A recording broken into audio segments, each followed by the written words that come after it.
यदि आपको सुखी और धनवान रहना है तो हमारी इस कहानी को पूरा अवश्य सुने। जय श्री कृष्ण दोस्तों, स्वागत है एक बार फिर से आप सभी दर्शकों का हमारे दर्पण ज्ञान गीता यूट्यूब चैनल में। मित्रों, आज हम आपके लिए लेकर आए हैं बहुत ही ज्ञानवर्धक प्रसंग।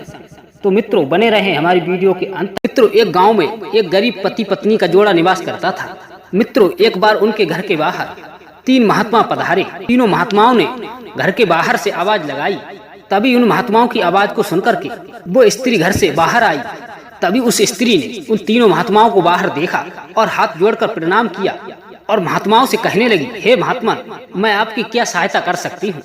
तभी तीनों महात्मा कहने लगे, हे पुत्री, हमें बहुत जोड़ों की भूख लगी है। हम तीनों महात्मा आपके यहाँ भोजन करना चाहते हैं, परंतु आप हमें ये बताइए, क्या आपके घर में आपके पतिदेव हैं? क्योंकि घर में आपके पतिदेव होंगे तभी हम तीनों लोग आपके घर में भोजन कर सकते हैं। तभी स्त्री कहने लगी, हे महात्माओं, मेरे पतिदेव तो किसी कार्यवश घर से बाहर गए हुए हैं और वो अभी घर में नहीं हैं। तभी महात्मा कहने लगे कि हे पुत्री, जब आपके पतिदेव घर लौटकर आ जाएं, तब आप हमें बता देना। तब तक हम तीनों लोग बाहर आपके चबूतरे पर बैठकर विश्राम करते हैं। मित्रों, कुछ देर बाद उस स्त्री के पति का आगमन हुआ और वह व्यक्ति घर के अंदर चला गया। तभी वह स्त्री घर से बाहर आई और महात्माओं से कहने लगी, हे महात्मा, मेरे पतिदेव अब घर आ चुके हैं। कृपया आप तीनों लोग हमारे घर चलकर भोजन ग्रहण करें। हे पुत्री, हम तीनों प्रेम, सफलता और धन हैं और हम एक एक करके ही किसी के घर में प्रवेश करते हैं। हे पुत्री, अब जाकर अपने पति से पूछकर आइए कि हम तीनों व्यक्तियों में से सबसे पहले किसको बुलाना चाहते हैं।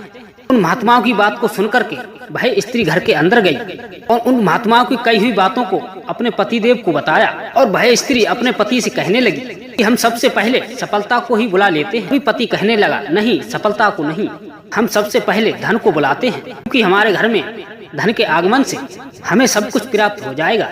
मित्रों, तभी अपने पति की बातों को मानकर वह स्त्री महात्माओं के पास आई और उन महात्माओं से कहने लगी, हे महात्माओं, सबसे पहले मैं धन को बुलाना चाहती हूँ।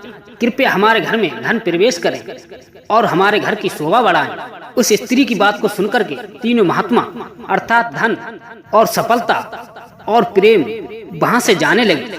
तभी उस स्त्री ने तीनों महात्माओं को वहाँ से जाते देखा तो वह हाथ जोड़कर कहने लगी, हे महात्माओं, क्या मुझसे कोई भूल अर्थात गलती हो गई? आप लोग क्यों जाने लगे?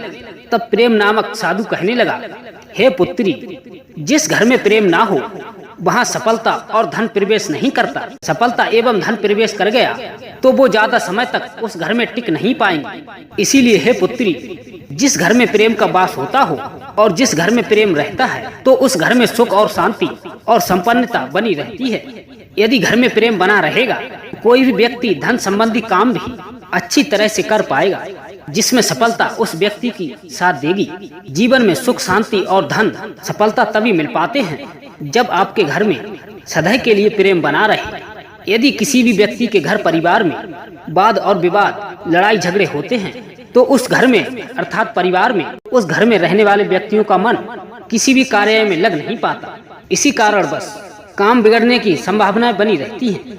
मित्रों, इस कहानी का अर्थ यही है कि हमें परिवार में प्रेम व्यवहार बनाकर रखना चाहिए। जब घर में प्रेम रहेगा तो सुख और शांति के साथ ही आपके कार्य में सफलता मिलने की संभावनाएं बढ़ जाती हैं। तो मित्रों, आप सभी से आशा करते हैं आपको हमारी ये कहानी अवश्य प्रिय होगी।